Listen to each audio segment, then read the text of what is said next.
Assalamualaikum warahmatullahi wabarakatuh.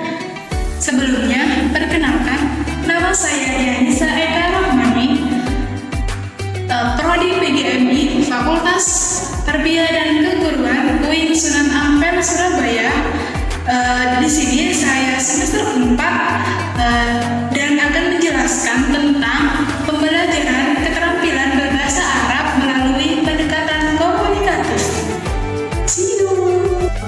Pendekatan komunikatif atau Al-Mahdhul Al-Istisol dalam pembelajaran bahasa Arab merupakan metode yang memfokuskan pada pengembangan kemampuan komunikasi aktif dan praktis peserta didik.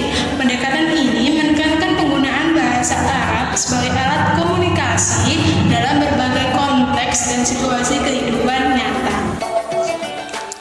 Yang pertama, mengutamakan makna daripada gramatikal dalam pembelajaran bahasa, mengacu pada pendekatan yang menekankan pemahaman dan menyampaikan pesan secara efektif meskipun terhadap kesalahan gramatikal kecil.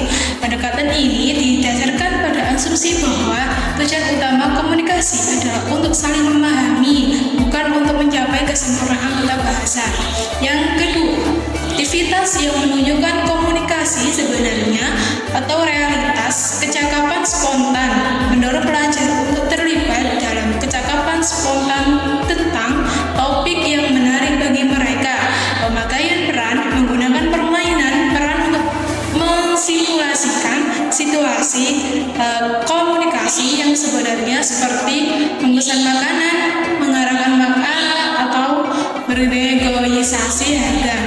Presentasi, meminta pelajar untuk mempresentasikan topik pilihan mereka di depan kelas, memberikan proyek kolaboratif sebagai tugas proyek yang mengharuskan pelajar untuk bekerja sama dengan berkomunikasi satu sama lain.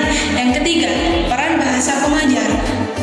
Bahan ajar harus autentik dan relevan dengan kehidupan yang nyata.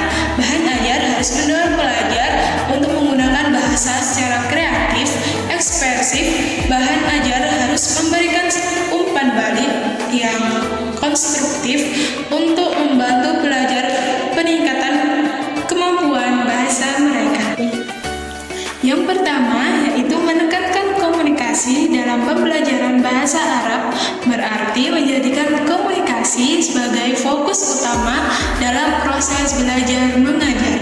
Yang kedua, cara-cara untuk menekankan komunikasi dalam pembelajaran bahasa Arab, digunakan bahasa Arab yang autentik. Gunakan bahan ajar dan kegiatan pembelajaran yang menggunakan bahasa Arab yang digunakan dalam kehidupan nyata.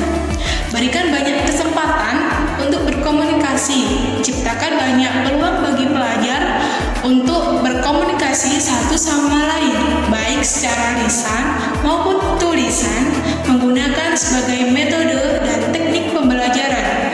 Gunakan berbagai metode dan teknik pembelajaran yang mendorong komunikasi seperti bermain peran, diskusi kelompok, dan presentasi.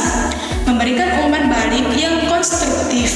Berikan umpan balik yang konstruktif kepada pelajar untuk membantu mereka meningkatkan kemampuan komunikasi mereka. Ciptakan lingkungan belajar yang suportif.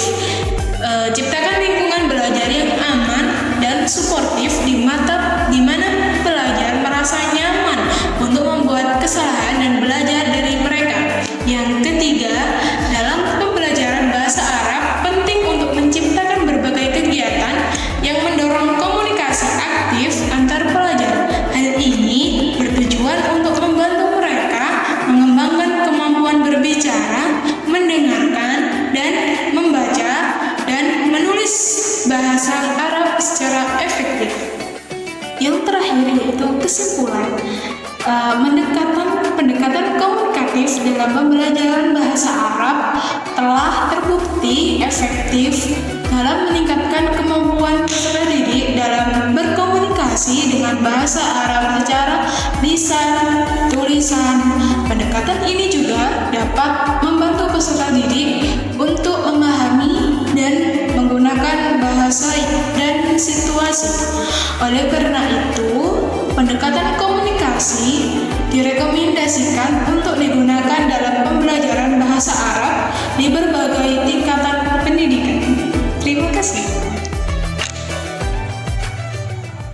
Terima kasih. Sekian dari saya. Izin pamit undur diri. Assalamualaikum warahmatullahi wabarakatuh.